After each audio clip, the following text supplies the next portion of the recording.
Xin chào cộng đồng Pi Network, chào mừng các bạn đến với Pi for All Channel, nơi cập nhật những thông tin mới nhất về Pi Network. Nội dung của video này sẽ là một bài so sánh tương quan về hai công việc, một là đào tiền, hai là đào Pi. Bài viết là quan điểm cá nhân của người viết, mọi người thấy quan điểm này, đúng hay sai, có gì cần bổ sung, hay ý kiến của bạn về quan điểm này thế nào, hãy để lại bình luận bên dưới video. Để bắt đầu, xin mọi người cho kênh xin một đăng ký, một like, một share để ủng hộ kênh bạn nhé. Không để các bạn chờ đợi nữa, mình cùng bắt đầu nào. Mới qua quý 1, năm 2023, được một tháng, Ngân hàng Nhà nước đã bơm 140.000 tỷ đồng để ổn định nền kinh tế và mua USD. Có thể nói rằng, mỗi sáng bạn dắt xe ra khỏi nhà, dù bạn vào làm việc ở những tòa nhà sang trọng, với đầy đủ tiện nghi, hay bạn làm việc cực nhọc giữa trời nắng gắt, oi bức, thì tất cả đều có thể gọi là đi đào tiền. Vậy việc đào tiền khác gì với việc đào Pi? Không khác nhau nhiều lắm.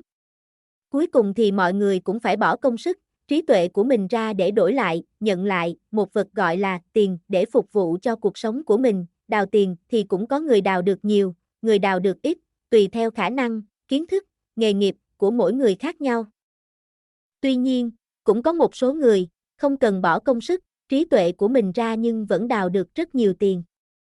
Phần lớn trong số đó là những kẻ lợi dụng chức quyền, tham ô, kết bè, kết phái, buôn bán tài nguyên của đất nước, chiếm đoạt phần lớn của cải trong xã hội để có được cuộc sống vinh hoa, phú quý. Đó là sự không công bằng, sự lạm phát, mất giá của đồng tiền trong một xã hội, một phần cũng do những thành phần này gây ra. Bởi vì họ có rất nhiều tiền nhưng không tạo ra được bất kỳ một sản phẩm, hàng hóa nào cho xã hội. Tiền, fiat, ở đâu mà có, hiển nhiên là do các chính phủ in ấn và phát hành. Trên một tờ giấy, hoặc polymer, chính phủ các nước in vào đó con số 5 thì người dân gọi là 5 đồng. Nhưng cũng tờ giấy, polymer đó, chính phủ ghi vào con số 100.000 thì người dân gọi là 100.000. Chính phủ in ra bao nhiêu tiền, người dân không biết được, để mua lại sức lao động của người dân, đơn giản các chính phủ cứ việc in ra tiền. Khi người dân đi đào tiền hàng ngày, hàng tháng nhưng cuộc sống vẫn rất khó khăn. Số tiền đào được mỗi tháng không đủ chi phí cho bản thân, cho gia đình, cho con cái, thì điều đó có nghĩa là đồng tiền không có giá trị hoặc giá trị rất thấp. Các nhà nước, chính phủ lại tiếp tục in tiền để trả công đào tiền xứng đáng cho người dân. Nhưng nhà nước càng in tiền thì giá cả của tất cả các mặt hàng lại càng tăng cao, dẫn đến việc người dân phải bỏ ra rất nhiều tiền để mua, để đổi lại một thứ gì đó sử dụng cho cuộc sống. Công sức đào tiền của người dân ngày càng bị bào mòn. Chính vì thế, người ta nói rằng, các nhà nước chính là nơi đánh cắp sức lao động của người dân. Từ khi xã hội loài người có nhà nước thì sự bất công đó đã tồn tại. Tất cả mọi quyền lực in ấn, phát hành đồng tiền đều thuộc về các nhà nước. Đó là sự thiệt thòi rất lớn đối với đa số người dân trên thế giới, để xóa bỏ quyền lực đó của các nhà nước, hoặc ít nhất là cân bằng quyền lực đó với các nhà nước, người dân trên thế giới cần phải có đồng tiền riêng của mình. Đó chính là sứ mệnh của Pi Network. Nicholas không chỉ là một nhà khoa học kỹ thuật đại tài mà còn là một nhà xã hội học lỗi lạc. Ông đã nhận thấy sự không công bằng đó từ lâu, ông biết rằng, chỉ có khoa học kỹ thuật mới thực hiện được sứ mệnh nói trên.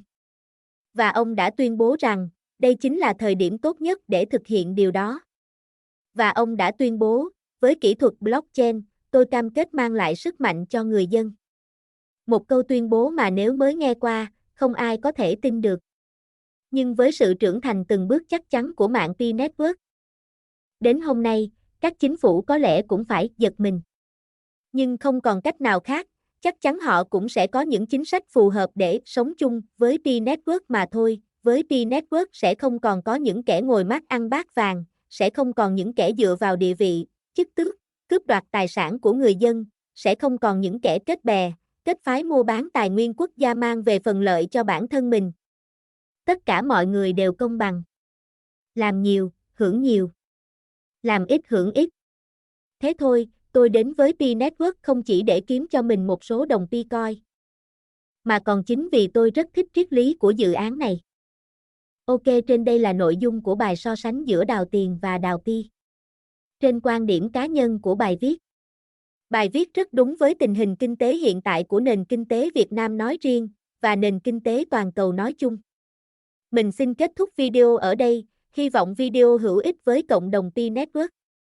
Hãy đăng ký kênh để luôn nhận được những thông tin mới nhất, chính xác nhất về Pi Network bạn nhé. Xin chào và hẹn gặp lại các bạn trong các video tiếp theo.